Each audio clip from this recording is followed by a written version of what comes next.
इसने जैसे मैंने चादर ली हुई है, इसने भी चादर ली हुई थी, इसने अंदर से निकाल के पिस्टल तो इसने फायर कर दी है। 16 गोलियाँ इसने मेरी बीवी को दी है, 10 गोलियाँ मेरी माँ को लगी और 10-10 11-11 गोलियाँ मासूम बच्चों को लगी हुई है। छोटा बेटा जो है मेरा वो 11 साल का था, बड़ा 16 साल का था। ये उनकी गलती है कि जो मेहमान बन के इसको मिलने के लिए अलविदा करने के लिए उसके घर में गए। अस्सलाम वालेकुम नाज़रीन, मैं हूं अब्दुल्ला सेखू और आप देख रहे हैं GW TV। नाज़रीन, आज हम मौजूद हैं जलाल बलगन। यहाँ पर एक ऐसा दिल दहलाने वाला वाक़या पेश आया कि दामाद ने अपने ससुराल वालों को अपने घर दावत पे बुलाया, फिर उनको गोलियां मारकर कत्ल कर दिया गया। एक ऐसी क़यामत टूट पड़ी कि वो घर जहाँ पे खुशियों के लिए वो गए थे मेहमान बन के, उनको उन्होंने अपने चचा समेत 5 अफराद को गोलियों से कत्ल कर दिया गया। हमारे साथ मौजूद हैं इशफाक साहब, इनकी वालदा, इनकी अहलिया और इनके 2 बच्चे मुक्तलीन में शामिल हैं। हम उनसे पूछते हैं कि इस कत्ल के वाक़या के पीछे उनका मकसद क्या था, क्या इनकी पहले उनसे कोई दुश्मनी थी, क्या वजह थी, हम इनसे पूछते हैं। अस्सलाम वालेकुम। वालेकुम सलाम।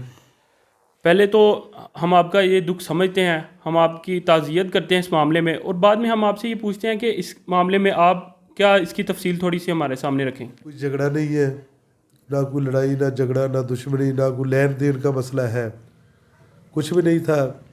2 साल पहले मैंने बच्ची की शादी की है। मैंने बहुत अच्छे तरीके से शादी की, दुनिया की हर चीज़ दी है मैं अपनी बच्ची को, और इससे भी मुझे बहुत प्यार था जो मेरा दामाद था।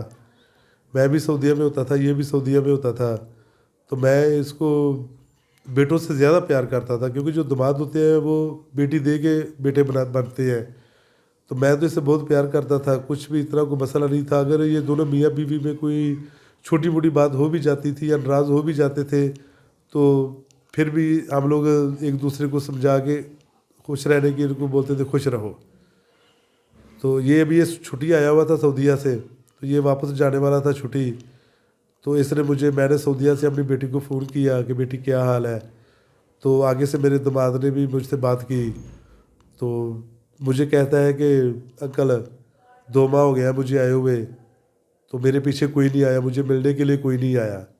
तो मैंने मजाक में आके कहा, मैं बेटा टेंशन ना लो, मैं तेरी आंटी को कहता हूँ कि आगे तुमको मिल जाती है। मैंने अपनी बीवी को कॉल की, मैंने मिला कि उसने 2-3 दिन के बाद वापस सऊदी आ जाना है, कि जाओ ये भी हमारा बेटा ही है, तो ये ना कहे कि मेरी सास मुझे मिलने नहीं आई। तो आप ऐसा करो कि आप उसको मिलाओ। दामाद के लिए जूते खरीदे हैं, 2 सूट इसने कपड़े खरीदे हैं अपने दामाद के लिए, 2 सूट अपने नवासे के लिए ख़रीदे हैं, अपनी बेटी के लिए ख़रीदे हैं, नवासे के लिए खिलौने खरीदे हैं, जो आज भी अभी भी वहाँ उसके घर में पड़े हुए हैं। बेटे जुमा पड़ा है इन्होंने, तो ये तैयार हो के मेरे बच्चे यहाँ से गाड़ी पे गए हैं, वहाँ से मिठाई की दुकान से मिठाई ली है, ये फ्रूट मार्केट से फ्रूट ख़रीदा है, अच्छे तरीके से ये बन फब के जो अच्छे तरीके से उसके घर में गए हैं। बेटी मेरी ने खाना बनाया है, तो ये चाय पानी जो है खाने से पहले ये मेरे दामाद ने मेरे बच्चों के साथ बैठ के हंसी खुशी चाय पानी पिया है। तो ये मेरी बेटी को कहता है कि जो बच्चा है ना, मैं गाड़ी में छोड़ के वापस ले आता हूँ। ये वापस नहीं लेके आया, इतने में इसका ये वापस आया दोबारा। तो मेरी बेटी ने बेड पे खाना लगाया अपने भाइयों के लिए, अपनी दादू अम्मी के लिए, अपनी माँ के लिए। इतने टाइम में ये वापस आया है, इसका बाप भी इसके पीछे था, इसके साथ कमरे में दाखिल हुआ है। तो मेरी बीवी जो है इसकी सास, इसने उसको मुस्कुरा के देखा है, इसने भी आगे से मुस्कुरा के देख रहा है। इसने जैसे मैंने चादर ली हुई है, इसने भी चादर ली हुई थी, इसने अंदर से निकाल के पिस्टल तो इसने फायर कर दी है। 16 गोलियाँ इसने मेरी बीवी को मारी है, 10 गोलियाँ मेरी माँ को लगी हुई है, और 10-10 11-11 गोलियाँ मासूम बच्चों को लगी हुई है। छोटा बेटा जो है मेरा वो 11 साल का था, बड़ा 16 साल का था। ये उनकी गलती है कि जो मेहमान बन के इसको मिलने के लिए अलविदा करने के लिए उसके घर में गए। आप क्या समझते हैं कि उनको क्या वो अपना वो बदला ले रहे थे कोई, या कोई क्या मसला था उनको कि उन्होंने घर बुलाया, आप इतनी मोहब्बत से गए और फिर उन्होंने आगे से ऐसा किया? ये मैं भी खुद सोच रहा हूँ, जब से इसने ये मेरे बच्चों को शहीद किया, मैं खुद सोच रहा हूँ इसकी अगर कोई दिल के अंदर कोई बात थी, कोई गुस्सा था, कोई नाराज़गी थी। जब इसने फ़ोन किया, मैंने फ़ोन किया, तो फ़ोन में मुझे इसने ये गिला किया है कि मुझे मिलने के लिए नहीं आए।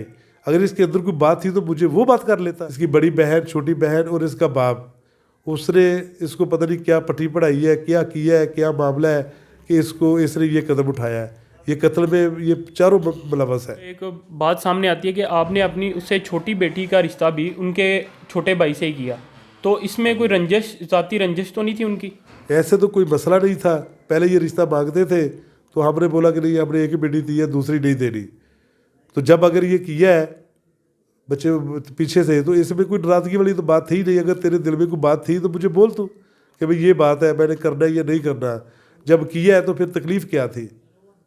अगर दूसरी बात ये है कि ये सलाम है, मुसलमान है, मुसलमान में निकाह करना कोई हराम तो नहीं है जी बिल्कुल। या कोई गलत है। तो इसमें ये कत्लों वाली बात तो समझ में नहीं आती कि इसने ऐसा क्यों किया है। पुलिस ने आपका किस हद तक साथ दिया और अभी तक आपके केस की जो उसकी पेशपुस्त की है उन्होंने, इसके अंदर वो कहाँ तक पहुँची? अभी तक तो मुझे पुलिस पे अपनी में बहुत एतमाद है। और इंशाल्लाह जो SHO है ये कत्ल में जो कर रहे हैं उसमें मुझे बहुत तसल्ली दी हुई है। और इंशाल्लाह मुझे उम्मीद है, वो कहता है कि ये मेरे बच्चों की तरह थे, ये मेरे बच्चे हैं, मैंने अपने हाथों से इसको गाड़ियों में डाला है, इनकी डेड बॉडियों को, कि मैं इंशाल्लाह इसको बहुत जल्द गिरफ्तार करूँगा और जैसे आप कहेंगे ऐसी सज़ा इसको देंगे। अच्छा, इस मामले के अंदर क्या कोई हुकूमती नुमाइंदगान आपके इलाके के या ज़िला के जो इंतज़ामिया है, क्या वो आपके पास आए हैं अफसोस के लिए या उन्होंने आपकी हमदर्दी के लिए यहाँ पे आए हैं? हुकूमत की तरफ से कोई नहीं आया, ना ही किसी ने अभी तक हमारी कुछ हेल्प की है।